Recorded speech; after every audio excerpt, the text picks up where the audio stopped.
Okay, y'all, this is my fourth time starting. So I forgot to put my phone on silent. I mean, do not disturb. And then I keep messing up. You know why? Because I'm going to be honest. I don't feel like doing this today. But it's not about what I feel like doing. It's about getting it done. That's what it's about. You see? Anyway. What up, crew? What's good? Welcome to another episode of the Crew Book Club podcast. It's your girl, Sade, ready for another episode. I'm gonna be honest. I don't think I'm ready. I'm just thinking, girl, you're not motivated, but you gotta get it done. And that's just me being honest. Like, I always want to be honest with y'all. Like, I never want to. Yes, when you get on a pod or when you're working, and I don't care what job you're working, there's a moment where you gotta and put on, right? And I treat everything that I do, even if it's my own, the same way. Because we do it for, when we work for people, we need to do it for ourselves.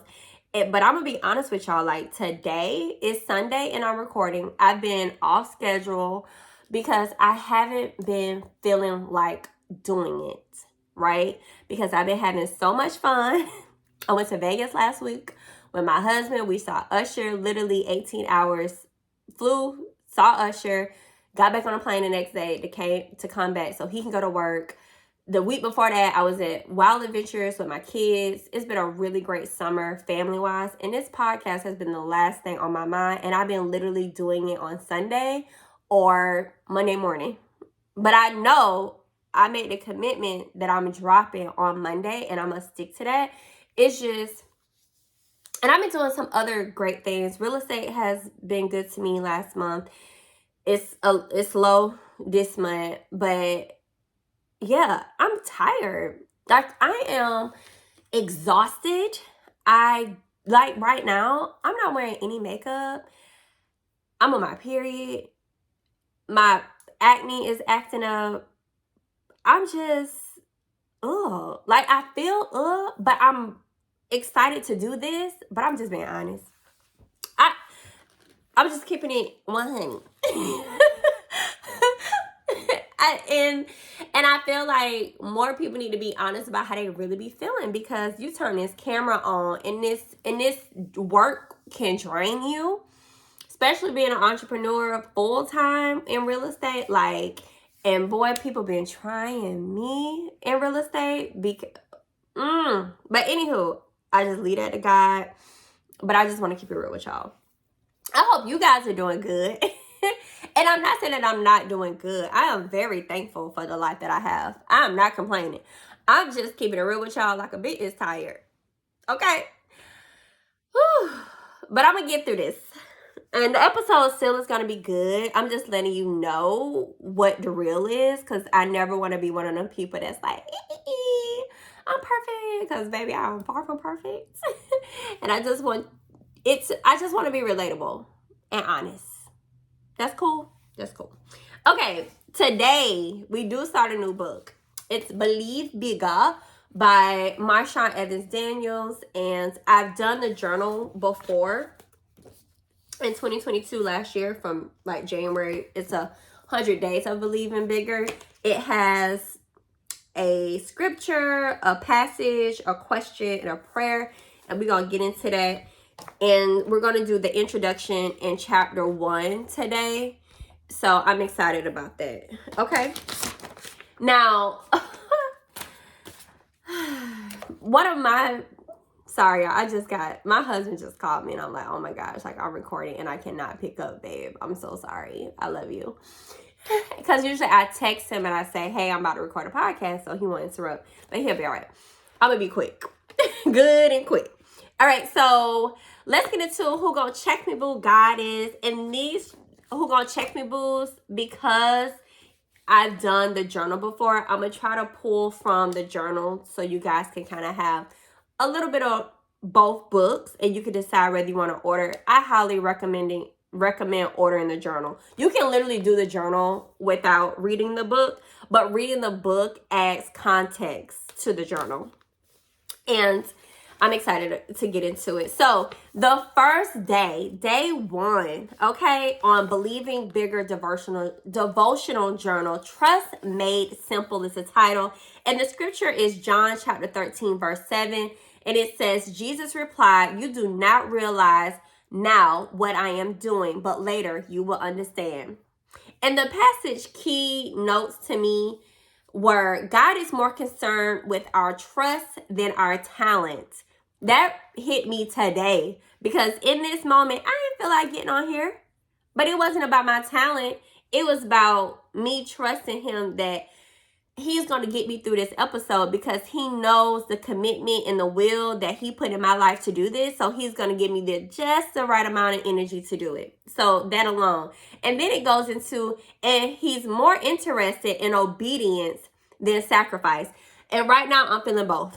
I'm being obedient doing this, but I also feel like I'm sacrificing my Sunday because I do not like doing stuff like this on my Sunday when my kid is upstairs doing God knows what to her Barbie dolls in the bathroom.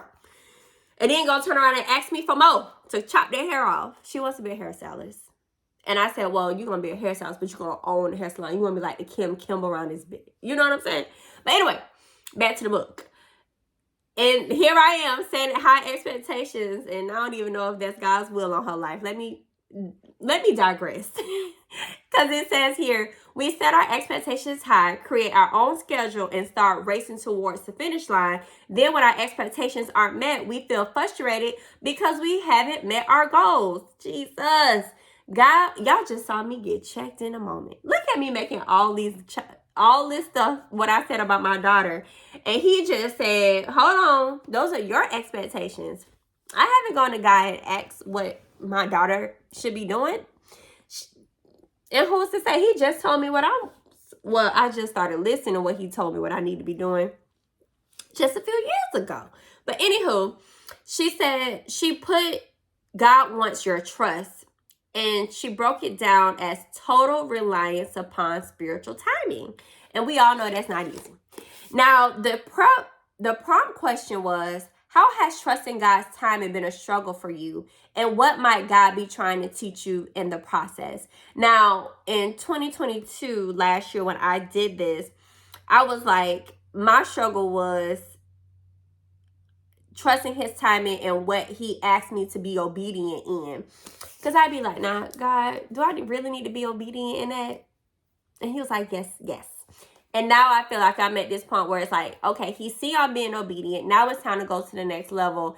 And I'm doing things like getting a coach and paying to speak to people because I understand the importance of, I've gotten to the level where I was in my cocoon and now I'm a butterfly. And he like, okay, now you got to go out into the world and meet the people and talk to the right people. So I'd be like, okay, God, who do you want me to converse with? Who do you want me to listen to get to this next level?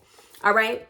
So I'm asking you what she said. How has trusting God's timing been a struggle for you? Because one, you're going to recognize what it is, right, within yourself. And then you're going to focus on what might God be trying to teach you in the process. Because we can get caught up in the loop feeling like I'm going through the same thing all the time. It's because you haven't learned what you need to learn to go on to the next process. All right. So then she ended it with a prayer. And it says, Lord, thank you for being more concerned with my being than with my doing. Okay. Equip me with unshakable level of trust in you in your timing. You are perfect in every way. Asking God for the tools you need to be unshakable, because it will allow you to be unshakable in the moments where it used to shake you. When he equips you the right way, you could go into battle and you like, ooh, I'm handling myself quite well on this situation. It's because you've asked God to equip you and you don't pass that test. You get what I'm saying? Think about David. He had to fight lions, tigers, and bears before he fought Goliath. David was probably like, all right, God, I got to fight a bear. I just fought a tiger. You get what I'm saying? So respect the process. Let God equip you so you can do things on his timing and you'll be ready. All right. So that was Who Gon Check Me Boo. And that came from Believing Bigger Devotional Journal. Trust Made Simple. John chapter 13, verse 7. Okay. Now, I appreciate loving the crew. Please leave a written review. Give 5 stars. Share the episode. Follow the Crew Book Club on TikTok, Instagram, YouTube. Subscribe. And also, you can visit our website, thecrewbookclub.com. We have shirts. We have some fly bookmarks, the Crew Book Club. And also, if you go to the website and type in the promo code Crew Love, you will get a special discount. Okay, so check that out. Thank you for all the shares. I really appreciate and see the love. Thank you. Now, listen. Woo, Marshawn Evans on Believe Bigger. Oh, y'all, chapter 1. Oh, we're going to get into it. But first, we're going to do the introduction. Confessions. Speaking of confessions, that darn Usher, killed it in Vegas. We had such a blast. So that just made me think of that. These are my confessions. Okay, back to the word, back to the book. God wants you to know your purpose. That is the confession. Off rip. Like, God is not hiding your purpose from you. He waiting for you to discover it. All right. She says here it says X. It's literally the second page of the introduction. And it says, God is a God of impeccable order, intention, and structure. Nothing that has occurred in your life is coincidence. Everything you've encountered, even the things that seem awful, has been part of your journey. And I know some people struggle with that because they're like, well, if God gave me the decision to make to do these things, baby, that's choice. There's a path you get to choose, and God, but He always will direct you back to the correct path. It just has to be in order, intention, and with structure. So you cannot not avoid the order, intention, and structure when it comes to doing God's will. And understand, on page XI of the introduction, it says, entering your purpose will first require an exit. Okay, so to unleash the greater in you, God will disrupt you and dismantle you. Woo!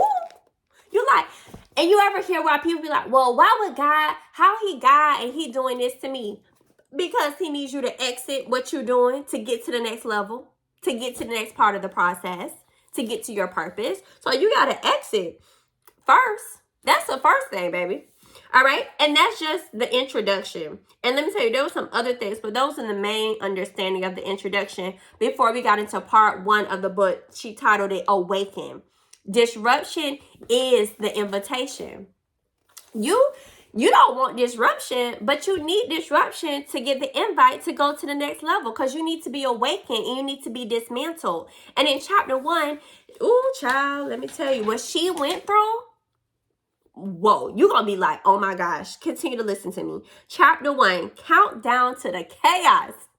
Y'all ever, when I read that, I was just like, oh my gosh, you ever think back before something blows up and you realize like the little things in the in-between before the blow up? Okay, check this out. On chapter 1, page 3, it says, I was a good girl, fully committed to never embarrassing God or my family. I tried to do everything right. No drinking, no drugs, no wild partying, ooh, child, no sex. I got good grades, won lots of awards and leadership roles and scholarships. God bless you, because, child, thank God for God. Thank God for Jesus. But the truth is, I wanted a man to woo me. I was living in what often felt like a permanent state of, it's not your time yet, but keep waiting. He will eventually going to come and sweep you off your feet one day. Just not today, rejection. Oh my goodness, this reminds me, I wasn't like a goody two-shoe girl, but I also wasn't the thickest. I was super like skinny, like skinny. I was cute in the face, but I didn't have no body, child, no titties, no butt, no nothing. So I was always extra nice. And I don't know whether it was guys being nice, being like, and I could flirt. I'll flirt with you, but I wouldn't go beyond. So I would always give, you know, I can't date you because you waifu material, and I don't want to hurt you. I want to play you. I want to play you. And I'm like, well, dang. I would get offended. I didn't know whether it was because maybe I wasn't they type, you know, or maybe they really was like, dang, you gonna make me want to cuff you. I don't know. But, you know, in high school, your mind just kind of goes all kind of ways. But anyway, she goes on and say, but instead of wallowing and allowing anyone to see how much this hurt, I played dress up. I covered my insecurity and loneliness with achievement, with, of course, we celebrated and rewarded. I'll tell you more about my spiral into success addiction later. Suffice it to say I was good at it all. But then I finally met someone. And she met someone who had kids. So listen, I love being a bonus mom on page 5. I love being in love. I loved it so much that after we got engaged, I decided to give up the life I've created. Her dream business, to be a mom and wife. And it wasn't even a hard decision. You know, reading this book helped me come out of this, a little backstory about myself. I have 2 daughters. One lives in Atlanta and with her dad, who I was engaged to in college. And then I ended up marrying my current husband after that relationship was dismantled. God had to do it. Thank God he did. And I met my husband, and we had Audrey 3 years after we were married because I felt like I didn't have that mom thing going on. And then I got pregnant a few years ago, but I was totally out of my mind, was not ready, and I ended up having an abortion. And it didn't taunt me, but it was mental. My mind wasn't in the right space. My heart wasn't even in my marriage at the time. And I think that had a lot to do with it. And then we tried to have a baby last year, and I had a miscarriage. And at first I was like, is this punishment that I had the abortion? But God doesn't work that way. And so I felt like it was all God's timing. And the timing just wasn't right. And we went through it after our miscarriage. We almost divorced again. Jesus, I'll write in a book and tell y'all about it one day. But then I put this wall around being a mom and the responsibility that came with being a mom. But then reading this, I was just like, oh my goodness, like to give up everything and to make that sacrifice, it's scary, but it's also going to be one of the best things. And it's just like, I'm kind of ready to have a baby. I don't want to short myself. I don't want to be 80 wishing I would have had because of a business or trying to achieve something, right? I feel like if it's meant to be and God bless us with the baby, he gonna make all this other stuff still happen. You know what I'm saying? Because like we talked about in the Who Gon Check Me Boo, like he's more interested in my obedience than my sacrifice. And if I need to be obedient to have children, I just need to do that and stop denying that from myself. So shout out to Marshawn, because to see her where she's at with triplets and her husband and the success that she still has, it's a beautiful thing. It is possible. And she talks about how, you know, she was sick and tired of people on page 5. She was sick and tired of people asking her for years if she wanted children and ever wanted to get married. It was like people thought a driven, successful woman wouldn't possibly always want to change diapers and have a wedding. They seem to be saying there's no way God would have designed someone like me for both. Y'all, it is possible. You just have to trust God, okay? And that's where I'm at. And she says, so when they got engaged, she began the process of closing down her uber successful businesses. And she closed her physical office. She even ended endorsements with Gatorade, Tiffany and Co., Nike, Rolls Royce. She gave up producing this thing called the Caring Edge Awards. And, you know, she even closed on inking a national television deal. Y'all, she shut all that down to be with this man. And y'all won't even stop buy designer bags for your man to help y'all buy a house. Oh, I had to scratch my head on that. But anywho, I digress. Now let's go into, after she did all of that, y'all. I think, what did she say? The Monday morning, the 6 days before her wedding, y'all, she gets an email. She says, I opened the email. It was paragraphs long, really long.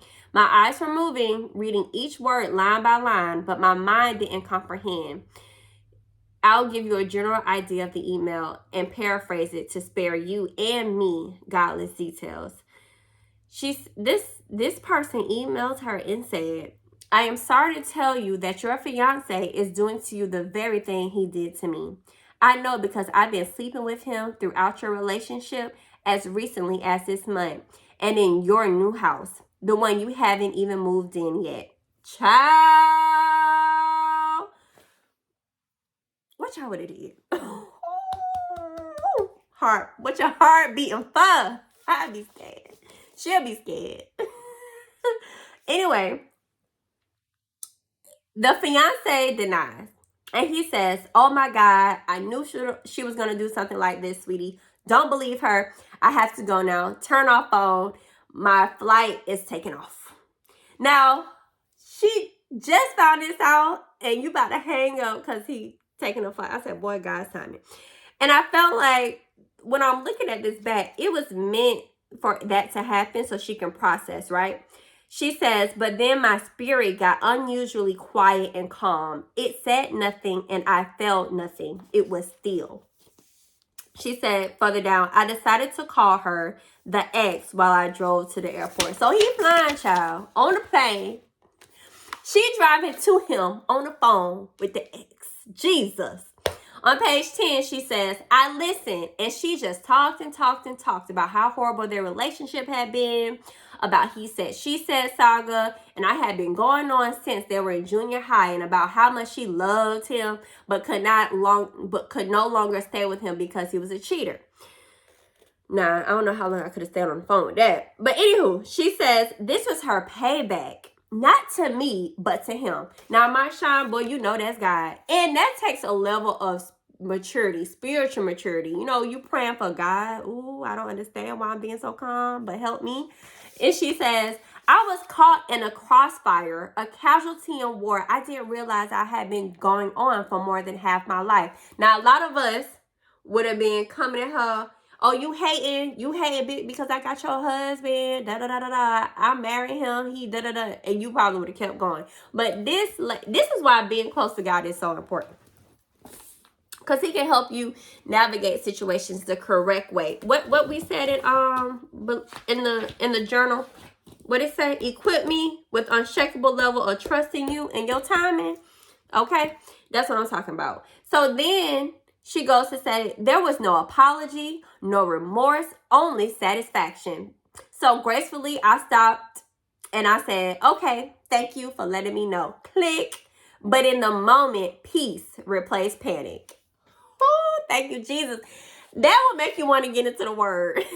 Going through something like that, I don't know if you're going through something like that, but if you ever been through something like that, like to let peace replace panic, that is literally what happens when you are connected in God. Yeah, you might freak for a second, but once you're in that relationship, you get into that word and you have built on that faith, that is what can happen. Okay? So continue on page 11. She says, I believe we have natural eyes, then we have spiritual eyes that enables us to discern what others cannot see, but exactly what God is trying to show. There was only fear, its cousin's nervousness, and without doubt, there was shame. He didn't have to say a thing. I knew. So once she saw this man coming through the airport and has processed all of that before even seeing him, God gave her spiritual eyes when she was ready to see through them, and she could see it all over that man because she asked for God to equip her. All right. So turning to page 12, she says, there was no tears on my part. Not at this point. I was resolute and didn't even think twice, not for a single moment, about us moving forward. As my Prince Charming walked away, I remember asking God, why hadn't I seen or discerned this essence before? Why now? Over time, I realized that I hadn't been ready until now. Whoa. What is being held back from you because you're not ready? She said on page 13, she said, we cannot see what we're not ready to believe. My God. And some of us, a lot of us, I've been there, you've been there too, can clearly see where we should not be, but will stay because we don't want to believe something. And I feel like there's a thing where God protects us to a point, but when the time comes where he needs to intercede, he does. And clearly he did, because Marshawn would have probably more than likely kept going and married him anyway, with all that doubt probably she already had in her mind. Because there's always signs, y'all. We just don't be paying attention. We want to deny. So thank God that he can intercede just like that. So for the second time, I'm going to end that on that. Oh, wait, I'll end it on this to give you guys some type of closure to say. On page 18, she says, God uses disruption as a catalyst to get our attention and prepare us for our next season, even if the process is ugly. So sometimes in those seasons where you feel like this is so ugly, this is so hurtful, just know you're going through that to be prepared for your next season. Okay? Girl, even the world has seasons. We have what? Spring, summer, fall, and winter. And the plants grow fruit, die again, and all circle around. So what you're going through is just this season. And you just need to understand what God is equipping you with to build your character to get to your next season. Okay? So that was the introduction and just the beginning of chapter 1. So as we go on, she's going to get into processes.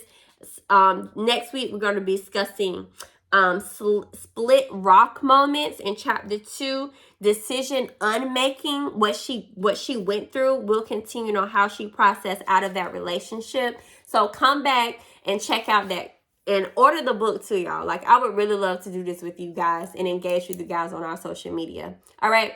So I don't know what you're going through, if you've been through something like that, but something like that will send me right into therapy. I've never been in, I've been cheated on by, actually, my fiance, my ex. Like, he cheated on me like 3 times, and it was the most devastating thing. But all I thought I needed was God. But I wish I would have went through therapy, because I think I would have better understood, and therapy for us as a family, to process those emotions and feelings and not react in some of the ways that I did. But thank God therapy is more welcoming now, and it's also more affordable, because we have our partnership with BetterHelp, and it's convenient, y'all. We can literally go on our phones, and they have scholarships and everything that you can apply for as well. So be honest about your finances. They can help you. I've told you plenty of times they've helped me. But when we go through something so traumatic, God blessed us with therapists. There are doctors who can handle our mental, and there's therapists who are Christian, who has a Christian base. And even on BetterHelp, when you fill out the questionnaire of what you're looking for, you can ask for a Christian-based therapist. So I do that every time. And I've also interviewed with several. The one that I used to go to a lot, she's not on there anymore. Oh, excuse me. So I have to find another one. But if you go to betterhelp.com/crewlove, you can get 10% off your first month of professional therapy. Just try it. You can't go wrong. We spend more money on a bag and a pair of shoes, so why not invest in your therapy? All right. So betterhelp.com/crewlove. The link will be in the show notes. All right. Now, the challenge of the week comes from page 25. And that was coming out of chapter 1. Oh no, I had skipped ahead and I had did chapter 2. Oh my goodness. Y'all, this is what happens when you're tired, boss. I literally did the outline today. So I'm going to say this. Whoop, whoop, whoop.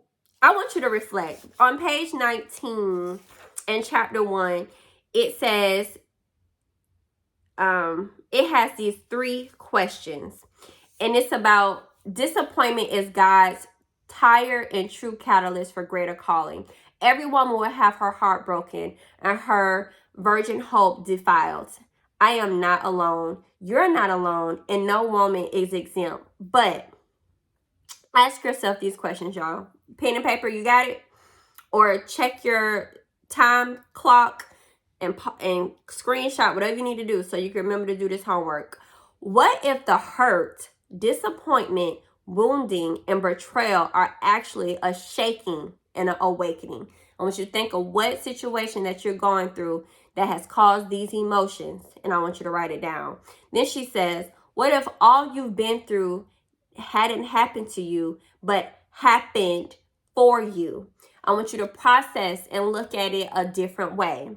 The third question she prompts, what if the drama has something to do with the very thing God sent you here to do?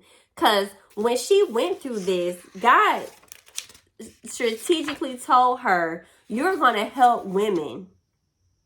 And like she said, none of us are exempt. So for her to be where she's at with her triplets, her husband, and a successful business, baby, we can get there too. Okay? God is just using her as an example to help lead and grow us as women. And I appreciate that because she's a woman who believes in God, which is everything that I stand for.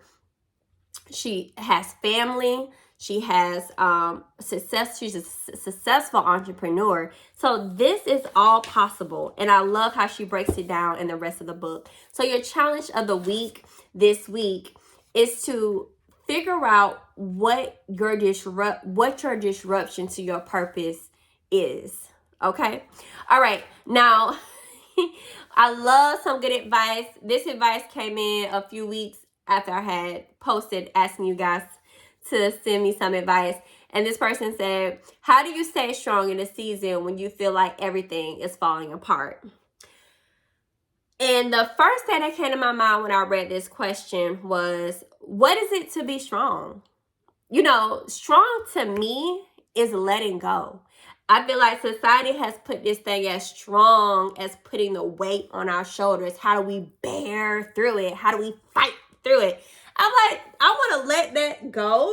And I want to give it to God because that's who I trust to handle it. Because He's going to equip me with the things that I need to do to get through whatever I feel like I need to be strong. Because it ain't me I need to be strong in God, and He can handle the rest. And if I feel like everything is falling apart, bang, bang, bang, what the book say? This is the disruption. The falling apart needs to happen. I think a lot of us be walking around try to juggle all the problems and staying strong and holding all the weight on our shoulder when we should be letting it go. Because letting it go could be the thing that towers everything down so then God can rebuild it on His back and we don't have to be the strong one. Check on your strong friends, yes. But let your strong friends know there's somebody stronger who can handle and hold the battle, who can fight the battle. Okay? So who can equip you to get through the battle? You feel what I'm saying? I mean, I'm going back to the story of David because I can see David putting all this weight and armor on. And he was like, I can't fight in this. God equipped this man with rocks and a slingshot. Okay? So imagine what He can equip you with if you let it go. Let it fall. Let it fall. Because that could be the thing that's going to catapult you into the next level. All right? So reset your mindset of what strong look like. Strong is letting it go. Okay? Strong don't have to be strong enough for everybody. Oh, I felt like I was talking to that. Oh gosh, that came from my soul. All right. So thank you for tuning in. You know, I'm not going to leave y'all without a quote of the week. The quote of the week came from the second page of the introduction page, quote unquote X. It says, to fulfill your true life mission, you will have to unlearn who you have been and muster the courage to discover who you really are, what you possess, and how God designed you. For that strong friend, let it go. Let God use and process you and design you to fit his will and his glory. All right. Thanks for hanging with the Crew Book Club podcast. I will see y'all right here next week with the crew. Hey.